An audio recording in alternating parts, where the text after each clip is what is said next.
100% আমি কনফার্ম, আপনি দেখবেন ল্যান্ডস্লাইডিং, ওনার কাছে ভোটার নেই, ওনাকে যদি আজকের দিনে মুসলমানরা বলে আমি এক ভোট আমরা দেবো না ওনাকে, উনি তো একটা সিটে জিততে পারবেন না, নট এ সিঙ্গেল সিট পশ্চিমবঙ্গের মধ্যে।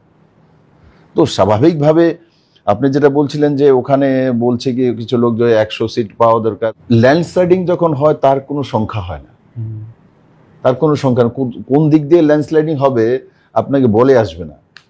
আর ল্যান্ডস্লাইডিং ওকেই বলে যখন যেটা আপনার আইডিয়া নেই তার বাইরে গিয়ে কোনো কিছু হচ্ছে। তো যখন আইডিয়া নেই ল্যান্ডস্লাইডিং হচ্ছে, সেখানে আমি সংখ্যা কেন বলতে যাব? আর এটা আমি বুঝি।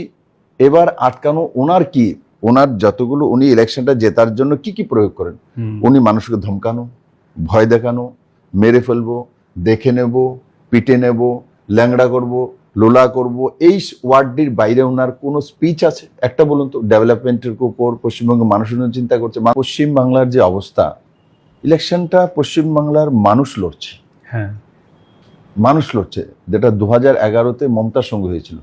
বুঝতেই পারেনি কমিউনিস্ট, ও ক্যাডার বেসড পার্টি, তো এরা বুঝতেই পারেনি যে চুপচাপ বসে আছে, একটা থমকে আছে। আর ইলেকশনের দিন জনঢল নেমেছে, সবাই এসে ভোট দিয়েছে, আর সরকার চেঞ্জ হয়ে গেছে।